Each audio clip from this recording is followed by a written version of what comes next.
What's going on, guys? Good morning. Welcome back to United View. Hope everyone is doing very well. Having a good Wednesday, another morning show, another 9 a.m. show. Plenty of transfer stories to talk about.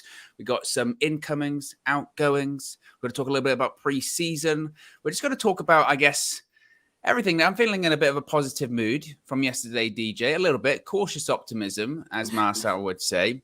But before we get into anything, first of all, smash a like on the like button, obviously. As we always say, come in, take your shoes off, settle down. It's hot today. So this is the equivalent of taking your shoes off and putting like a wet sort of flannel on your head. You know, calm down, cool down. But what I do want to start off with is, obviously, I think we've all seen the hijinks that Flex and KG are up to as they're on the Manchester United tour as well. Of course, they were in Thailand. They were in Bangkok for yesterday's game. They're going to be, I think they might actually be up in the air as we speak, flying to Australia for the next part of the tour. But one of the biggest things taking social media by storm in the past 24 hours is the assist. Now, if you're not familiar with what I'm talking about here, we're not talking about assists that happened on the pitch. We're talking about assists that happened off the pitch, because off the pitch, KG, that comedian, was assisted a piece of chicken by Manchester United's new number 8, that being Bruno Fernandes. KG, after the game, he was talking with Flex on the pitch inside the stadium, and he was saying, look, he pulled out his pocket, which is an odd move to pull a piece of chicken out your pocket, to be honest. But he pulled a piece of chicken out of his pocket and said, Bruno Fernandes gave this to me. And we all said, wait a minute. Bruno Fernandes gave you a piece of chicken. And you know what KG's like. Yeah. I'm not calling him a liar, but, you know, questionable. There is proof. The proof went out last night. But if you haven't seen it, I bring with me this morning a clip. And we have video proof, footage of KG being assisted by one Bruno Fernandes. Let's take a look. Bruno! Yes! Bruno, you need it for the protein! Bro, Bruno shit, assist! An assist! He gave the assist for the food. Fam, I got an assist for the food, fam. I'm keeping it. What are you going to do? You're not going to eat it, you're just going to keep it. Rashford. I'm taking this home. Bro, that was a Rashford move. Feed the kids. No, I'm holding on to that, though. You're actually not going to eat it? No, because I got my retainers in there, innit? So it'll be bad taking it out on camera. So I'm just going to have to hold on to it. You're just going to hold on to the chicken? You're going to eat it? I'm not going to hold the chicken that Bruno gave me. Come on, bruv. Who can say that's happened to them? Yeah, this is why I can't take him anywhere, you know. Like, Bruno assisted me. I can't take him. Again, it was a Rashford moment. He said he got his retainers in, he can't eat it. He's eating it. Mash out the retainers. Eddie, the chicken. It's not that good, but Bruno gave it. Unbelievable. You are not seeing that anywhere else. You are not seeing that anywhere else. Oh, Bruno Fernandes gave KG a piece of chicken, and then KG's first response is, I've got my retainers in. Honestly, that's one of the purest things. That's one of the purest things I can see. KG on this tour has been one of the highlights, man. One of the purest forms to see him so excited. He's like a big kid, literally a big kid meeting his heroes. So, yeah, it's been a fantastic watch. The boys have been amazing over there. They are doing amazing over there. Shout out to Flex, KG, and Josh, of course, behind the scenes. Some of the footage, the cinematography has been unbelievable. So shout out to them. And again, that is just a taste of what, pun intended, a taste of what they've been doing out there. So be sure to check out those videos. They're all over the channel. But this morning, we've got plenty to talk about when it comes to all things transfers. So we're going to start off talking about Lisandro Martinez, because United are getting closer and closer and closer to signing the Ajax defender, if reports are to be believed. Fabrizio Romano, late last night, dropped an exclusive. He put the EXCL in there, trying to compete with Ornstein a little bit. He's trying to get his own version of the Ornstein exclusive. A lot of people have been talking about David Ornstein, so he's got to get in there. He said that Manchester United will meet with Ajax on Wednesday, today, to discuss a Lisandro Martinez deal. Negotiations are now entering into key stages. The last proposal was turned down, but Ajax are finally open to sell Lisandro at their conditions. Player is pushing as he wants to move to the Premier League soon. So I guess the key thing there, DJ, is that previously when United had put those bids in and they'd been rejected and all that kind of stuff, Ajax were still kind of firm of, yeah, we do have a price for him, but we don't really want to sell the player. We've sold other players this summer. It would appear now, finally, Ajax have come to the conclusion, look, we are going to sell him, actually, and we're going to have to sell him because the player wants to leave. We don't want to keep an unhappy player, and we're going to get a fee that we're happy with. So it looks like, as Romano says, key stages, but I guess also final stages when it comes to the fee as well. Yeah, the fee reported maybe going up to maybe 55 million total in a total agreement. And I think I mentioned that yesterday, Owen, when we was actually in studio. I said, I think the deal will go around about 55 million, maybe 57, if you want to be a bit extra, 57 point something. It's good to finally get some good news in terms of signings coming in. I think Martinez is going to be sort of a big part of that Ten Hag rebuild. And as we saw yesterday, there are still some deficiencies with this United team. So I think he could go a long way to sort of plug in those gaps. Decent player on the ball, good in the tackle. Quite small in stature, but that doesn't really matter, I don't think. I think his ability is what matters. And again, I think one of the good things about this deal is he's multifaceted. So we know that he could potentially go into the midfield if we need that extra body in midfield. He can play the CDM role, and he has played the CDM role. So overall, I think a very good potential signing for Manchester United. Yeah, and it would appear that we weren't the only club in for him, but it would appear that Arsenal have taken a bit of a back seat. Some more details on this Martinez deal. It comes from Mike Verwij, who, of course, has been covering all things Ajax, very close to Ajax, great source from Holland. It's saying that Ajax are counting on the departure of Lisandro Martinez. Manchester United's latest offer of 45 million euros plus 5 million bonuses is nearing the minimum price that Ajax demands, which is 55 million euros guaranteed. And United are willing to place another higher bid for the player. Lisandro Martinez has his sights set on a move to the Premier League. Ajax is already looking for a replacement. So if Ajax are already looking for replacements, that's with the mindset of he's going. Yeah. We need to look for someone to bring in. I think, again, it's funny how transfers work, isn't it? Because Ajax we'd heard that it was around 50, 55, and clubs will put in those lower bids that they always will eventually build up to that final higher price that they know they were going to go to anyway. I guess this is part of the negotiating process.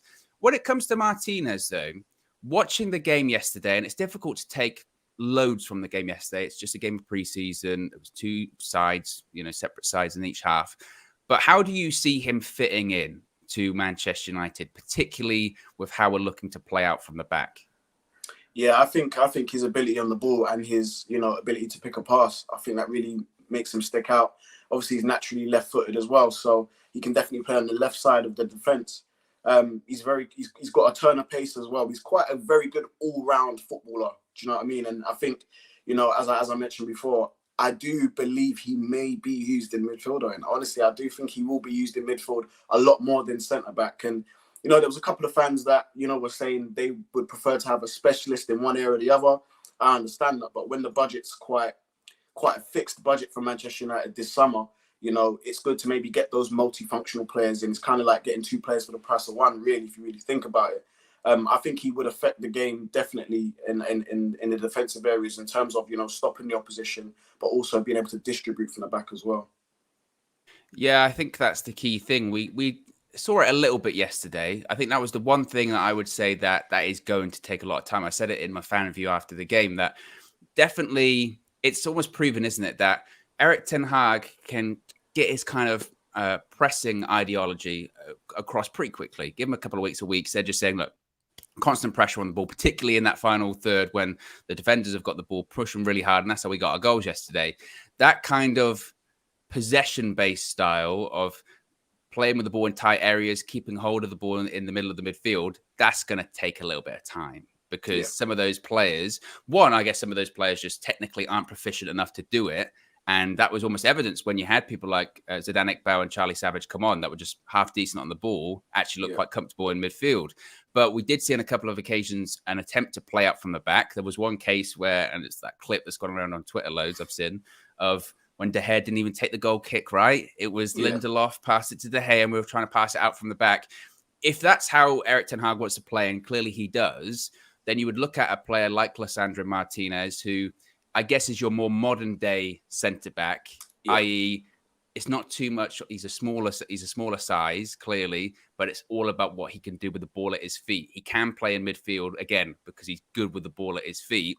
That's why really I think Ten Hag is looking at him. Plus, of course, he knows the player well. His prior relationship from Ajax too. But just to pick up on what you were saying there before, and I think this is one of the key elements of this Martinez deal, is that it had been reported that we're not going to get this summer your traditional central defensive midfielder, which led a lot of people to worry, i.e. that was the thing we were missing last season. We were happy with our transfer window last season, apart from not getting the central defensive midfielder. And it doesn't look like he's going to get that this year. So how do you overcome that? Get a 2-for-1, basically. Get a 2-for-1. Get a guy that can do both. And that's what he's looking for in Martinez. And I do think you're right. There could be scenarios whereby, look, Lindelof and Varane played all right with each other yesterday. Yeah. And then he just goes, actually, you know what? Maybe he plays more games in the defensive midfield. Yeah, I think that's definitely a shout. And but as you said, 2-for-1, buying someone like Martinez gives you that option. It gives you a lot more options in the midfield, and coupled with sort of like Frankie de Jong, coupled with Eriksen's arrival, coupled with Donny, coupled with Bruno Fernandes, automatically now that midfield looks very technical. Obviously, I know I'm omitting Fred and McTominay, but if you want to look at sort of the technical prowess of those players, that's a nice pool of players there that can keep the ball. Maybe Bruno's probably on the lower side of that, but can keep the ball in rotation. And I think, there's loads of different combinations that he could put together if, Martinez does come into the midfield. So I think it just bodes well for kind of the style of play that he wants to implement at Man United. And it bodes well for kind of, what we're trying to achieve in the next few years. I don't think that Martinez is going to be the only CDM we do buy, but I think for now it's a nice quality stopgap to have until maybe next summer or beyond. I was just thinking about that with the clip of us playing out from the back. Bear in mind, we played out from the back like once, and everyone goes crazy because we're still not used to it. But imagine how crazy it will be if, say, Martinez comes in. We don't know when this deal could get over the line or anything like that. My thing is, I don't know if he's going to be on the tour just because we know how the pace of how United do deals. Even if he was to sign, it's Wednesday now, so earliest we could probably get like an announcement you would think would probably be like end of the week, i.e. like Sunday or something like that. And that's being very optimistic, I think. Yeah. If we sign him, if it's on the dotted line completed next week, is there much point of him even going out on the tour at that point? Probably not. He would probably play in Oslo and then probably that last game at Old Trafford. But my point being is that if he was part of that clip of playing out from the back, because he's getting good on the ball, and there was like a clip of him playing out nicely from the back with De Gea and with Varane or whatever, we'd lose our minds. We would absolutely lose our minds. Of course, we would. There'll be clips upon clips upon clips on social media of that. We'd be saying he's the next coming of whoever. We'd say he's this, he's that. We'd laud him. We'd literally laud him. Do you know what I mean? But I think cooler heads should prevail. As you said, earlier, it is a preseason game. I know it's against our number one rivals, and me personally, Owen, I wanted to win that more than anything. I still wanted to get the win. I still wanted to put in a decent performance. And as we saw yesterday, we saw the small improvements, and we saw kind of what Ten Hag wants to achieve and wants to do with this pool of players. I just can't wait until he gets the key elements of his team in there, i.e. the De Jongs, i.e. Martinez, and see then what that looks like. Eriksen, see what that looks like then, I don't think we've truly seen sort of like his finished product yet. No, I agree. I was thinking the same thing yesterday. There were instances where, like we were just saying, whether maybe the ball retention wasn't that great or a dodgy pass. And you do think, like, again, it wasn't bad at all, but you just think, like, if there were a couple of extra quality players in there, that would look all right. That's not saying we're going to win the league. That's not saying we're going to even qualify for the top four. But you just go, oh, it could work. It could work. And that's an improvement from where we were from before, right? I think it's the little things. Like, remember when Sancho was on the right and I think he passed it back to McTominay? And McTominay, I don't know if he went to take a touch, but he there were a couple of touches by McTominay yesterday, Yeah, and he's had to then slide in to retrieve the ball. Just little things like that. If we can, just tighten up on that. Eriksen's not going to let the ball run across him like that. De Jong's never going to do that. Martinez is never going to do that. So, it's levels to go up. We can still see there's clear levels to be had at United. Super chat from Game Fanatic says, what do we do with Bailly? If he can consistently play like he did yesterday, fans could say he's at least third choice. Reality keeps putting him fifth. obviously, DJ, a lot of people were talking about Eric Bailly yesterday because his second half performance, to be honest, it was nothing short of sensational. I mean, it was absolutely brilliant. And people, they'll talk about the Darwin Núñez and the miss and in the pocket, rah. But he was excellent. He was excellent. And that was Liverpool's nearly, not completely, but nearly their strongest side pretty much in the second half. And they didn't do all of that much, to be fair. But we defended very well. Bailly was a standout. The last goal, of course, he makes it because he runs the pitch, does his step overs, flexes a nice step over as well in his view after the game. But the thing is with Bailly is you see something like that and you go, oh my goodness. But we all know he's that good. Yeah. No one's doubting that. No one is doubting he's that good. But it's almost like, whilst it's good to see, it's also a little bit depressing to see because you know what is coming in the future, i.e., you do. Yes. When does he get injured? Yeah, and I think that's been his narrative at United. I honestly think he's probably, next to Varane, the most talented defender in terms of just talent. I think he's extremely talented. He has a lot of attributes that you can clearly see we would love to have on a weekly basis. The problem is his battle is with the treatment table. He is always on that treatment table. And for every 2, 3, 4, 5 games he may get a season where he stands out, even against great opposition, we know at some point it's coming. It's coming. And it's not to be sort of like a negative Nancy or whatever. It's just the reality. It is the reality. I think if he could, have a large run of games and instill himself as one of our primary defenders, his value would go up because he is a very good defender. It is just his battle with injuries. And just like who we're going to talk about in a bit, Axel, very similar. For every good game that they do, that the injury is coming. And United at this point, we can't continue to have injury-prone players. We need players that are going to be able to be available. That is why Maguire is favoured, whether we like it or not, because the best skill that he has is availability. He's available 90% of the time. He's available. So, it's great to see Bailly. I love the way he plays. He's quite a character to see when he plays on the pitch. He plays with a lot of character, but I don't really get too caught up in it because I know that at some point he's going to get injured. If he doesn't, I hope he doesn't. I honestly hope he doesn't. Then that's better for us. But yeah, good game by him. And yeah, let's just hope that he can stay fit on it. Let's just hope. We can hope. Yeah, I mean, we have that conversation, don't we? I know we must have had it at least 2 or 3 times last season where he does play a couple of games and you go, man, he's good. He is really good. But then he's going to be injured at some point. And when you watch him play like yesterday, you can also see why he gets injured a lot because he is unbelievably erratic in how he defends, and he is fun to watch because of that. But like we were just saying, it's never an issue of quality with Eric Bailly. Yeah. It's an issue of consistency, but not consistency of quality of play. It's an issue of consistency of his body. Can his body be consistent enough to play through the entirety of the season? Esam is the latest member of the United View Members Club. If you wish to join him, you can click the link in the video description. You can also click the pinned comment in the live chat as well. You get your custom badges, you get your emojis, you get your exclusive members-only videos. I was actually talking to Flex yesterday about that because obviously there's a lot going on with the tour at the moment, and possibly one of the exclusive members video might have something to do with tour in the future. So the best thing to do is to join now and you won't miss any of it. We've got some really fun stuff coming up in the future when it comes to that. Another super chat here from Vishal says, hey guys, big up for the quality content coming our way. After seeing the first game under Ten Hag, I'm looking forward to the next season. We need to build a foundation and structure slowly but surely. Youth's promising too.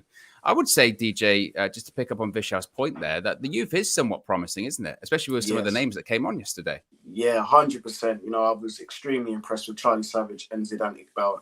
And again, disclaimer, it was a preseason game, guys. It is one game. I myself was getting carried away. Owen had to remind me, hey, DJ, it's one game. It's one preseason game. Yeah. I know what you're saying, that. I'm sure on several occasions I stood up and said we're winning the league. Jokingly, of course. It was in jest. It was in jest. Man, clips will be out there. It's out there. It's in the ether. It's in the ether. Yeah. But yeah, Charlie Savage really impressed me yesterday. Tidy in possession. He kept the ball. He was quite press resistant a lot of the times, and Liverpool are known. If we wanted to test these players, if they were press resistant, Liverpool's the best team to try that on. And they did really well in there. I know the first half, Liverpool had a weak inside, but still, we know that Liverpool's DNA goes all the way through down to youth level. They've had 5 years to implement that plan. But what we saw from Charlie Savage and Zidane Iqbal was for me amazing. You know, young players thrown in against, you know, Premier League rivals, our most bitter rivals, who wanted to win that game. Listen, Klopp wanted to win that game as well. You can't lie and just say, oh, he wanted to win that game. It's a serious game for us. But I was really impressed with them. You know, Charlie Savage, he's a left footer, but he can use the right foot to pass as well. And his passes are accurate, and he keeps the ball and he shields the ball well. Zidane Iqbal, very press resistant. Guys, I put a clip up on my Twitter of Fabinho trying to, you know, he's trying to press Zidane. Zidane just feints one way, jinks the other way, takes the ball around him, and he's gone. And Fabinho just kind of just stays off him like, yeah, I'm not even going to bother anymore.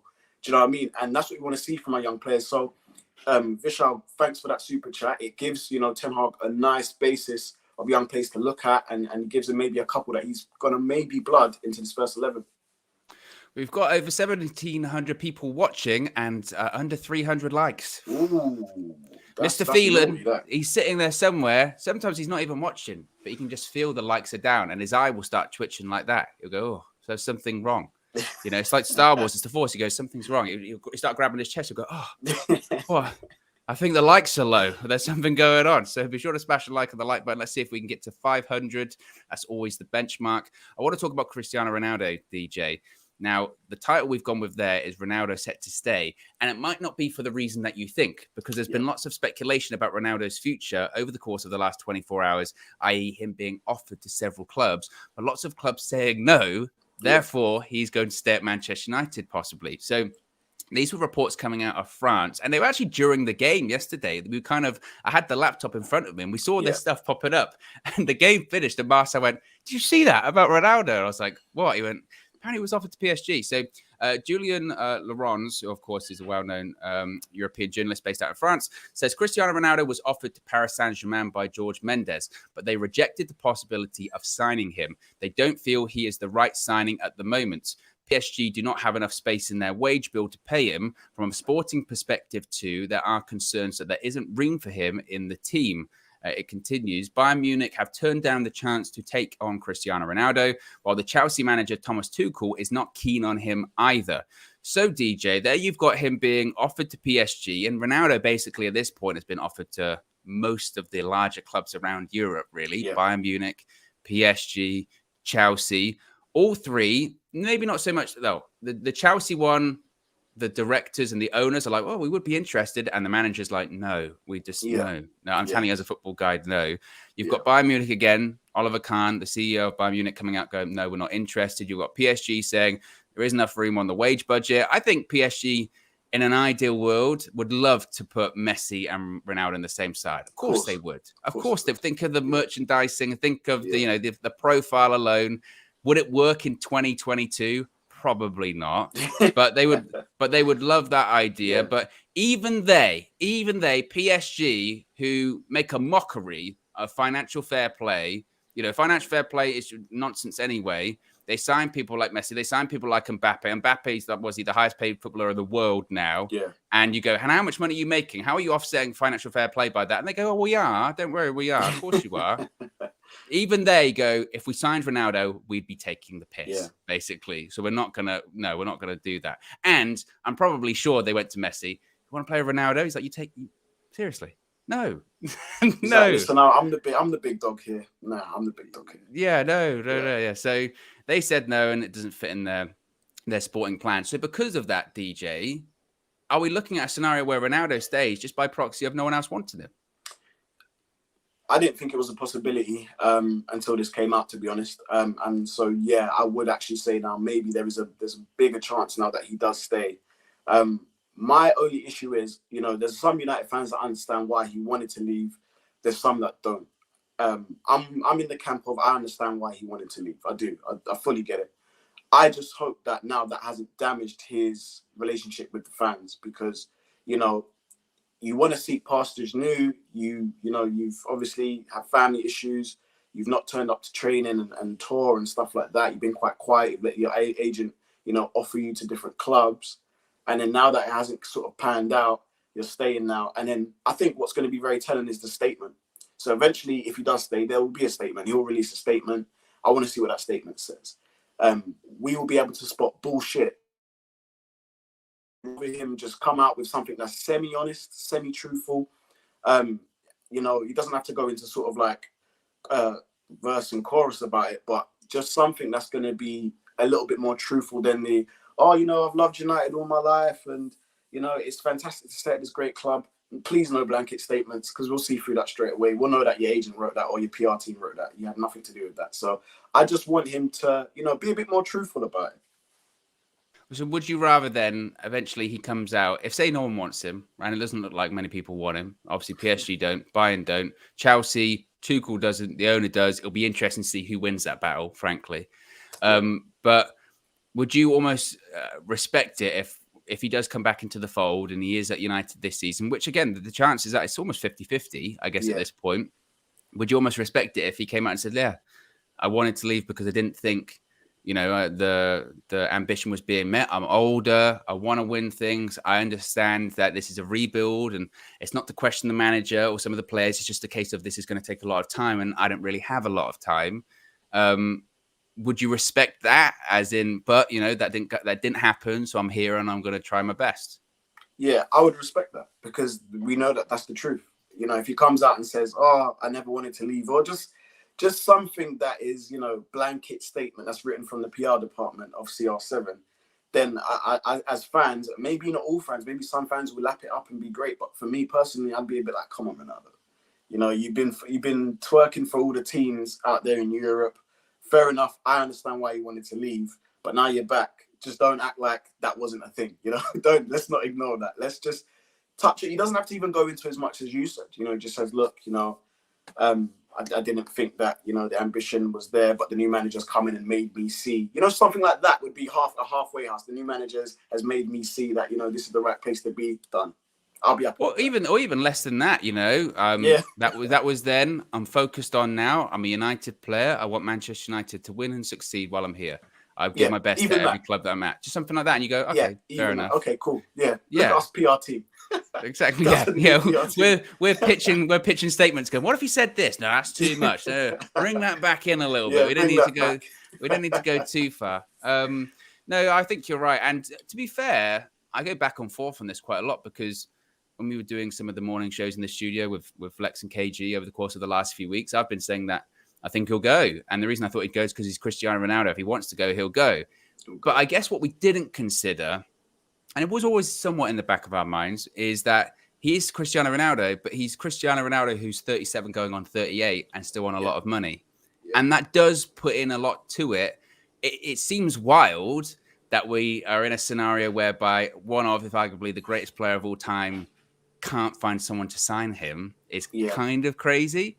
But that's kind of the situation that he's in right now, isn't it? Yeah, I think football's just evolved. It's evolved over the years, and you know, I reckon if he was at another club and United was one of those teams that he was offered to, we'd take him.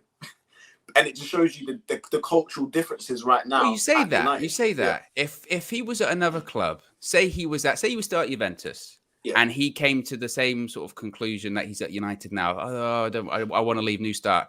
Do you think we'd sign him this summer if he was another player? You know what? If Ten Hag wasn't our manager, and if Ten Hag wasn't the manager and Murto and that wasn't involved, then yes, I think we would have. But I think now we're trying to do something brand new. I think we're trying to conduct better business, and I don't think that's good business. Yeah, you'll get a decent goals return. Yeah, you'll get the merchandising and you know, the marketing. But at 37, you know, he's reached his ceiling. Ronaldo's not going to get any better than he is now. Even though it's a massive high level, he's not going to get any better. And yeah, he's coming towards the end of an amazing career. So, I think we're looking to the future more so now. We're looking to the future. But it's like Marcel says, and it's true. If Ronaldo stays, it's not as if he's not going to score 15, 20 goals. He will. Yeah. he still will score that amount of goals because that's what Ronaldo does. And I think Ten Hag is counting on that. And again, it's difficult to judge off of not even a full game yesterday, but 45 minutes. Yeah. You look at how that front three was playing, i.e. Rashford, Martial, Sancho. And are they that fluid with Ronaldo replacing Martial in there? And I'm not saying, Martial with Ronaldo, but Do you think that that fluidity changes if Ronaldo's involved in that? Yeah, it definitely does. You know, when you look at that front three that we have, they're all kind of, well, for probably except for Sancho, you know that Rashford and Martial are wingers / strikers if they really want to. I think Sancho out of the three is the only recognised real winger there. But in saying that, you know, you do get a lot of fluidity, especially, you know, if Martial was to drop to the left, he then reverts into more of a, you know, left-sided winger with pace that can run at players. Ronaldo's very good at running at players, but I think at this age, he just doesn't have, for me anyways, that bit of intensity you need as a winger. Those winger days are gone. He spent most of those at United. All of that energy is gone in his youth. Not saying he's extremely old at 37, but still, he just doesn't have that extra bit you need. So he has to be a bit more economical with his running. And I think, you know, if we do bring in the midfielders that we mentioned, you know, previously, I do think, you know, the choices are going to be made better and his runs will be paid dividends because the players are going to know his time and execute the passes a bit better. So he's not chasing loose balls, expending lots of energy. So it changes it. I'm actually looking forward to see how Ten Hag would sort of acclimate him into his style. I think that's a big thing. You know, we saw Martial and the front three pressing Liverpool, and it paid off. It paid off, and we caused a lot of unforced errors and stuff like that. But I just think that with Ronaldo in it, it slightly does change. I don't expect Ronaldo to be pressing as much as those three would. So, again, it's down to Ten Hag and see what he can get out of him. Do you think he stays or goes? You on the fence about it, or do you not know? I think after this news, there's probability that he does stay, unless PSG are like, you know what, actually, no team will ever have this again. The two greatest players on the same team, and they just go full market mega mode, and they decide to, you know, buy him. So, yeah, it's a bit. I'm on the fence with it. Yeah, let's talk about Axel Tuanzebe next. Yeah, we're going to talk about an interesting one here. Now, Tuanzebe, of course, was part of the Manchester United squad that flew out to Thailand, flew out to Bangkok. But it would appear that he has not followed them, if you would believe reports, to Australia. And the reason why is that he may have a move to Bournemouth lined up in the future. This comes from an Italian outlet, Daniele Longo. Now, the reason why the Italian outlet is significant, of course, is because he was at Napoli last year on loan, even though he didn't play that much. But he is reporting that Bournemouth have turned their attention to Manchester United's Axel Tuanzebe after Tottenham's Tanganga had turned them down. What price, DJ, do you think we're looking at when it comes to someone like Axel? I'd say 10, 15 million. I think 15 after million. After the Pereira thing, is that the benchmark, do you think? Yeah, 15 million for Axel. Again, he's very similar to Bailly in terms of great attributes. You know, he's played a couple of games where you're like, oh, this could be the future of the defense. But again, Axel's battle has been with the treatment table. He's been on a number of loans, done okay on those loans. But I think just for the simple fact that he is at Manchester United, he's still relatively young. He does have levels to go up. 15 million, I think I'd say. You can't take anything less than 15 million. And then, you know, that's 30 million recouped from two players that we've sold. So that's money to then spend again in the transfer window, if possible.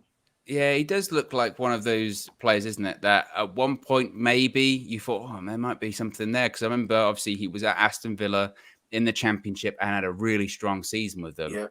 Came back to United, and then he had like a year out. He was out of action for like a year or over a year with a hip injury or something like that. And no one really knew what was going on with him. Everyone just kept saying, like, what's going on with him? And had loan since then. He went back to Villa on loan, didn't play. Went to Napoli on loan. And that was almost surprising as well, actually, when he had the Napoli loan last season. Because everyone, when a player gets loaned to like a big club or a big-ish club, say like a Napoli, who at the time were chasing, you know, the title in Serie A, you go, like, are we missing something here? Like, what's going on? And it was a bit like with Martial, I suppose, with Sevilla, where you go, oh, actually, he might do quite well. And he just didn't play at Napoli there. And look, he'll go to Bournemouth, he might do really well. But that might just be his level, unfortunately. And maybe if he does get his fitness back and he does play a full season of football, maybe he'll get a bigger move, and then it'll be like, oh, he could have been something for us. But there are quite a few people ahead of him at the moment. Look how many defenders. We're talking about buying centre-backs. We've still got a lot on the books when it comes to that position. We've got Varane, we've got Lindelof, we've got Maguire, we've got Tuanzebe, we've got Phil Jones, we've got Bailly, we've got Mengi. I mean, it's ridiculous, really, when you think about it. And 3 of those need to go, possibly even more. And Tuanzebe, unfortunately, is one of them. Talk about people like Phil Jones. Doesn't look like he's going anywhere.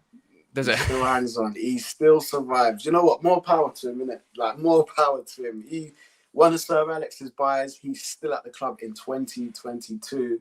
Him and De Gea, I think, are the last 2. Well, Heaton as well, but Heaton's come back. But, him and De Gea are the last 2 surviving of that era that are still there. And Jones, he doesn't play, but he's still collecting a wage. He's still on the bench. Sometimes not even on the bench, collecting a wage. So more power to him, innit? I don't know what it is. I don't know what he's doing. Well, it's because he got that massive. He got that. Was it like 5-year contract in 2019 or something like that? Yeah, and everyone at the time went crazy. Everyone went, what? How did it was the same there with Bailly. Bailly was the same. 2021, 5-year deal, and at the time everyone went, what? That is crazy. Speaking of Bailly, though, this is what happens when you're live. Alfredo Padula, who is an outlet based in Spain, I believe, is saying that Napoli are in contracts for Manchester United's Eric Bailly. He's among the options they're considering to replace Koulibaly. Of course, Koulibaly looks like he's going to be going to Chelsea. A couple of things there, I suppose, DJ. One, Koulibaly going to Chelsea. I always just was under the assumption that Koulibaly was going to be that player. There's a couple of them. Get linked with a club every single summer. He's been linked to a move to the Premier League for as long as I can remember. I'm talking at least 5 or 6 years. He's like 31 now. Yeah. It's like 5 or 6 years he's been linked to move to Premier League. The figure is always astronomical, isn't it? They would say, Napoli are looking for 100 million. Because we've been linked with him before. Yeah, I think when we were linked, when we bought Maguire for 80, I think Koulibaly was like maybe like... Players, yeah. And I think, and look who we got. But we got Maguire for 80, but I think Koulibaly was like for 90 or 95 or something. And they said that was too high. That's when the transfer window was just insane when it came to valuations. But him going to Chelsea is just a wild one because I always thought he would just end up staying there. Nevertheless, Koulibaly going leaves this hole in the Napoli defense that could be filled by Eric Bailly. After yesterday's performance, does your mind change a little bit? You know what? I'm a flip-flop with Bailly. It will change. Naturally, it will, because you see how talented he is. And you just think that if the stars align and he can stay fit, what you could actually get out of the defense and out of him. Would I sell him? I think, if we're going to sell Axel, I think you need to keep one of them. I think you need to keep at least one of them for a bit of cover. I know, obviously, Martinez potentially is coming in, but still, you'd want to keep at least one of them. He's seasoned. He's hasn't played a lot. Has he even reached 50 games? I'd be stunned.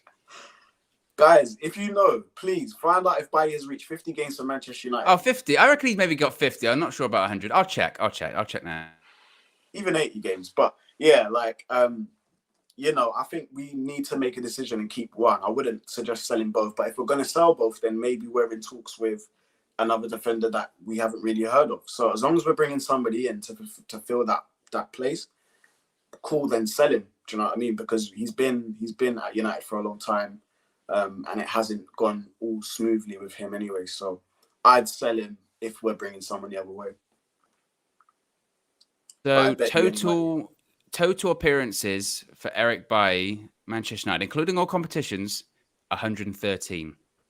Oh, wow. He just scraped it. All right. Bear in mind, he's been at the club 6 years and he's played 113 games in all comps. That is wild. That's very wild. That is wild. But it just goes to show how much can change when it comes to perspective of footballers in the space of 24 hours. Because all summer, when we've been talking about, we need to get rid of Bailly, we need to get rid of et cetera, 45 minutes of good football or a good performance, we go, maybe we should keep him. Maybe That's the maybe thing. We should stay. Remember, I remember saying during the match, he actually wanted to go. I think, just as in the Rangnick era, he actually wanted to leave. He definitely wanted to leave. In January, I think he was linked to Milan, wasn't he, or something like that? He wanted to leave, and then we heard, actually, I want to stay. So this will test the waters, actually. This will test the waters. Will United sell, or does he want to go? He may decide, he might say, no, I want to stay. But the thing is, if he stays, he's still a risk because we know maybe 5 games he plays amazing. He partners Varane, the defense looks solid. Then he gets injured. Then he's out for 3 months, something like that, maybe even longer. So, it depends. We either need to stick or twist at this point. I still say sell him, but after yesterday, you would say jack up your price a little bit. Yeah, 20 million, 25. Yeah, max. 25 million, something like that. We know that Napoli are getting a bit of money for Koulibaly. Why should they have to keep all of it? Spend a little bit of it. Yeah, and yeah, why not? Why do United have to get always mugged off when it comes to transfers? Why do we hit them a cat of Napoli? Sashiv says it will be sad to see Tuanzebe leave. I think when it comes to Tuanzebe, it's just a case of what could have been, isn't it? And to be fair, we're talking about Bailly, it's the same. It's a case of what could have been. If he stayed fit, who knows what he could have achieved at Manchester United. But the facts are there. He's barely played over 100 games in all competitions in 6 years. That is insane. When you think most years that he's been there, certainly, United are in at least 3 or 4 competitions. Exactly. And he's only played 116. That's mad. Yeah, and the thing is, that's football at the highest level, guys. Like community, like football at the highest level. It doesn't matter if you've got the talent. You need to stay fit also. There's so many different factors that need to align for you to be a professional footballer at the highest level and still maintain, high levels of performance. And unfortunately, Tuanzebe and Bailly have both been victim of the treatment table. Literally talented, very talented guys, but just can't seem to keep fit and get a run of games. And then when they can't keep fit, in terms of injuries and stuff like that, their fitness levels drop. So then they have to get back up to speed time and time again. So yeah, it is quite tough. But someone needs to go. We need money in. We need to invest in other areas of the squad. And we've kind of been, bogged down with how many defenders. We've been bogged down with defenders for a very, very long time. Remember, we started Rojo back in the day, Smalling back in it. Like, there's so many defenders that we needed to flog, and we just can never get rid of them. So maybe now's the time to actually, off the back of a good performance from Bailly, selling. People are interested. We got over 500 likes. We're only 50 away from 600. Let's keep pushing. Keep pushing. Keep going. Might as well. While we're here, might as well. Let's talk a little bit more about pre-season. It's been reported by James Ducker that Manchester United have decided to fly 19-year-old Will Fish out to Melbourne for the second leg of the tour as cover in the centre-back position. You would assume that this is partly because yesterday you had a situation where in the second half you had to have Alex Telles playing a centre-back. Yeah, Will Fish, I've seen, little bits of him. I won't profess to see loads of him. I've seen little bits, decent player. And, it's big for him to be, imagine getting that call. You get that call, like, you're flying out to tour. So he's very, very good for him, very exciting for him. And it also gives another platform to show what he can do. There's clearly going to be some form of position available in the defence. Might not be a starter, but it will definitely be in and around that first team. This may be a time for him to maybe leapfrog a few of his contemporaries, the Mengies of this world. It'll be time for him to maybe, step up and show Ten Hag what he can do. It's a fresh start for everybody, whether we like to admit it or not. It is a fresh start for everybody. Some players are going to shoot themselves in the foot naturally anyway, but there are a lot of players that can actually play themselves into the manager's mind. So Will Fish could be one of those guys. Let's see. Gabe Fanatic says, Ollie era, Bailly was 5th choice, even when fit. That's true. I suppose he probably was. Yeah, that's true. Talking of preseason, because I did want to talk about a couple of things from yesterday's game. You singled out Jadon Sancho in your fan view afterwards, saying that he was particularly impressive, which I agree. I thought he was very impressive yesterday. How big of a season do you think it is? Are we going to see the Sancho, I guess, that we thought we were buying? Because we said this during the match, didn't we? That we kind of forget this is a guy we pursued for 2 years. When we signed him, there was a lot of hype around him, right? Yeah. Best English youngster playing in Europe, doing assists in the Bundesliga. It felt like every week you would see a Sancho clip that he did for Borussia Dortmund on social media, right? Are we going to see closer to that this season under Erik ten Hag, do you think? I think we will. I do think we will. He's always been a player that plays in a nice, clean, defined system. I think the system that we played was too counter-attacking, even though he is good at the counter-attack, but that's not his bread and butter. He likes to, do the one-touch passing with the forwards, link up play in and around the box and make things happen.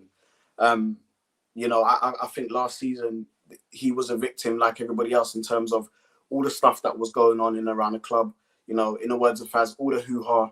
I like saying that now. I've taken it from Faz. All the hoo-ha that was going on in and around the scenes, he would have definitely been affected by that. He got some criticism as well for some of his performances.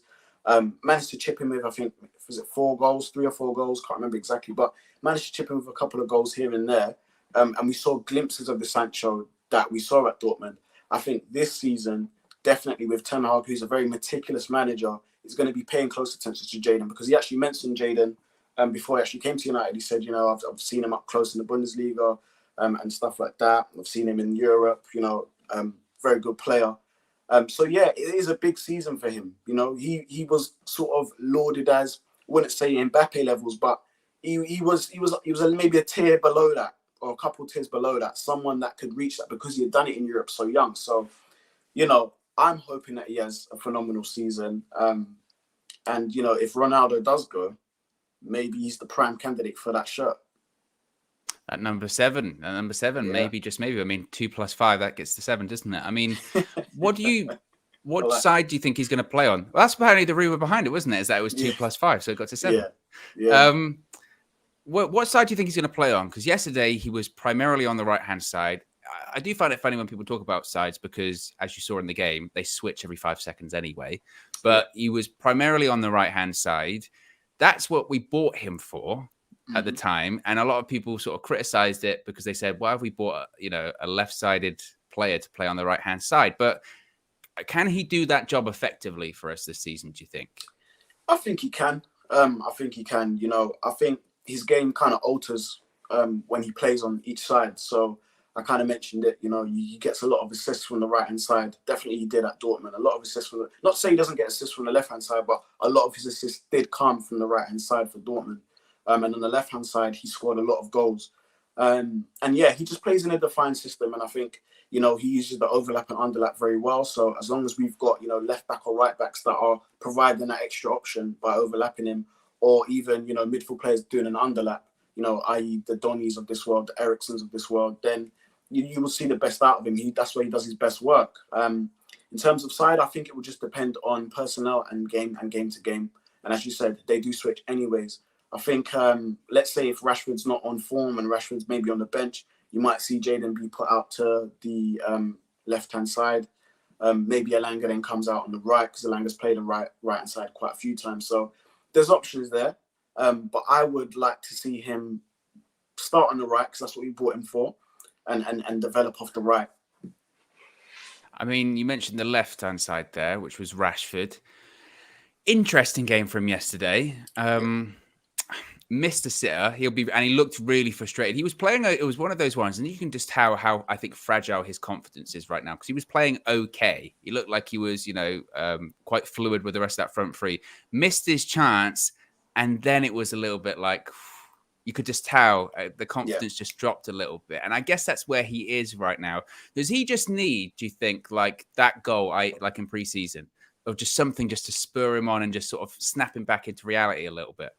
100%. He needs a goal. Maybe not even one goal, a couple of goals. I think he needs to be part of a team goal. You know, good play, link up play, bit of skill, bit of flash here and there, and he scores. I think that will then boost his confidence. You know, I think with us, we have a lot of our youngish players. So, you know, the Rashfords, Martials, Jadon Sanchos, they're confidence-based players. So when they're cold, but when they're hot, they're really hot. So it's about sort of getting this confidence back for Marcus Rashford. You know, there are a number of games that he can do that over this preseason, and I hope he does. I really hope he does discover his form, because when Rashford's on, he's on, and he causes all types of defenses problems. So it is definitely a confidence thing. Owen definitely saw his confidence drop. He had the earlier chance where there was some good link-up play, and then I think he tried to do like a half volley or whatever it was, and it went side netting. But that told me, okay, he's up for it today.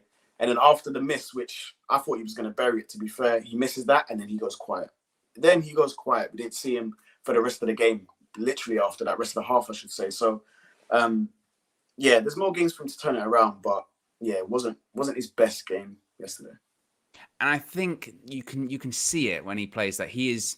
I don't think you can fault his effort. Like towards the end of last season, you could absolutely fault his effort. He was walking around. It didn't look like he wants to be there. I think what he has to be careful of at the moment is possibly trying too hard, of trying to force it, because you can tell like he really wants to snap out of it. The problem is sometimes I think if you force it, then it won't come. You know, you have to just keep being relaxed, keep it going. Tapperworth says, are we going to have a United View Fantasy Premier League members only? I don't know. I don't know. I would say I'm probably the worst fantasy Premier League player ever because I'm into that category of I play it for about a week and then I forget. And then I forget a couple of game week deadlines and then I'm rubbish at it. But I don't know. Maybe that was something we can look into in the future, possibly in the members club as well. Finally, I do want to talk about De Gea after yesterday's game yesterday. Now, he was apparently meant to actually play the entire game. That's why he played a little bit of the second half, came off because he felt a bit of a tight hamstring. Heaton came on. A lot of people talking about his starting position and his distribution. We have had the discussion what feels like a million times. We were in the studio with Marcel as well yesterday. And to be fair to Marcel, he said, you know what? Couldn't really criticize him that much. Couple of wayward passes, but hey, Alisson was doing the same thing. Couple of wayward passes. Yeah. I think the biggest thing that I was happy with De Gea is that I agreed with some people's criticism of sometimes his starting positions off. It's too deep or it's too far. Yeah. Yesterday, that wasn't the case. Came out a couple of times to sweep it. His position was certainly higher, I saw. Are we looking at a situation where an old dog can be taught new tricks? I definitely think so. I think De Gea has the IQ to do it. And as you can see, and you know what I was saying, Owen, I said I just wanted to see, the basics. Just the basics of Ten Hag's identity implemented on this team. And we saw that De Gea was one of those pieces to that puzzle in terms of he was coming off his line quite early. The timing was good. He was sweeping now and again. Again, there were some wayward passes that Marcel gave us kind of a side eye about it. But, as you said, Alisson did the exact same thing and much worse, to be fair. But I think with De Gea, I want to see consistency now. I want to see that every time. I want to see it making the right decisions. I want to see the passes go into our plays, starting counter-attacks. If he can do that consistently, obviously, when you become an expert at something, it's just repetition. So if we can do that over the next, let's say the first 10 to 15 games of the season, and he's doing it regularly where he's getting used to it, then we may see a new narrative around De Gea. Yeah, and I agree with what Marcel was saying in the sense of, it is one thing to do it in pre-season. I want to see it consistently throughout the season, which is what you were saying there. Yeah. And, that was the first game under Erik ten Hag. So who's to say that Erik ten Hag for the last 2 weeks hasn't been drilling in your starting position's got to be here, it's got to be here, got to be here. It's one thing to do it for 60-ish minutes in his case, but is he going to be doing it for the rest of the preseason? Is he going to be doing it going into the season? I hope so. Yeah. And I think that my concern was that you can probably, even at I say advanced age, the head's like 30, 31. He can, especially as a goalkeeper, he's got 10 years left in him, let's be honest. Yeah. You can improve your distribution still. You can tower keeper to have a better starting position, which he has. The one thing you maybe can't teach is that instinct or bravery to just to be rushing out, like Neuer's really good at it, or especially when he was younger, was really good at it. Of just the ball. Sometimes he would just come out of into the camera focus. You know what I mean? Yeah. Like the ball did, and he just appears. You go, oh, where did he come from? And sometimes you can't necessarily teach that. But if your starting position is better, you give yourself the best opportunity. Exactly. And I would hope that we do see more of that from De Gea, because I think that was as refreshing as anything. Let's be honest, yesterday, because those people that doubt De Gea didn't have much to say. I mean, I'm sure they still would say stuff about it. Yeah, but those that are back De Gea watched it yesterday and said, actually, look, see, he can do it. And he made a couple of good saves as well in the process. As you mentioned, there were some iffy moments. It was some iffy passes, or early on when that sort of cross came in, and instead of going at it with his hands, he decided to go at it with his legs. He just sort of kicked the ball into the middle of the box, and everyone went, "Here we go." But look, I think he did well, and my hope is, like you said, that consistency can be continued throughout the season. Because let's be honest, we'd be naive to say if we're not going to need him. I know we had the most goals we ever conceded in the Premier League last season. It was our worst season ever, but it could have been a lot worse were it not for David De Gea. So we're going to need him. We're going to need him again this season. Yeah, 100%. And I think that game would have given him the word of confidence. As we know, it's been well documented that all the goalkeepers have been involved in sort of more of the keep ball sessions and the passing sessions with the outfield players, which again is a good thing, which is going to bode well for us going on into the season. All the keepers are doing the same training, learning the same things. So obviously the style of play will not change if we have to change players. So, you know, big up to De Gea for even, having that sort of wisdom to want to do that, because there's a lot of players that might, just be like, well, no, this is not my game. I'm not doing it. Throw toys at Pram. But he's been a consummate professional, and you can see that now. Let's just hope that it's consistent through the season. I do want to touch on Donny before we wrap things up, because you beat the Donny drum a lot last season. I did. And obviously didn't see him as well actually start the game yesterday as well. And we were like, oh, came on. I felt quite bad for him, it must be said, because it was basically the Donny performance we've seen at Manchester United, right? Yeah. Non-existent. Yeah. Anonymous. And in fairness, you could say, well, it was the second half. We didn't have a lot of the ball. He didn't receive a lot of the ball. But also, again, he didn't do all of that much.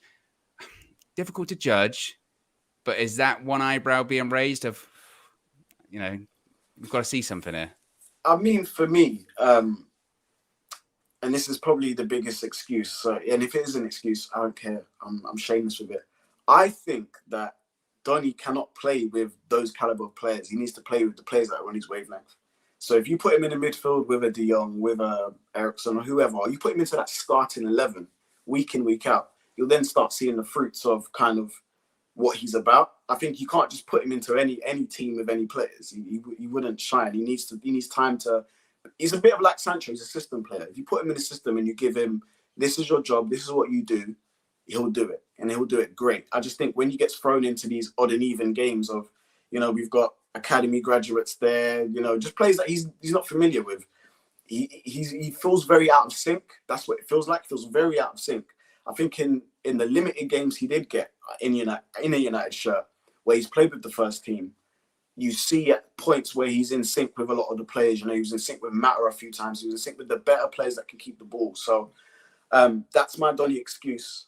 Take that as we will, guys. But I do think if he gets put into the first 11 when we sign our better players in the middle of the park, we'll start seeing the fruits of Donny. I'm telling you, man, we will. So we've got to wait for Frankie and Christian Eriksen, and then we'll see. Then we'll see the real Donny. Yeah, shamelessly. Yes, you'll see. There you go. DJ still backing Donny to this day. I am. Guys, we'll wrap it up there. Be sure to smash a like on the like button. We got well over 600 likes. Possibly we can get to 700. Who knows?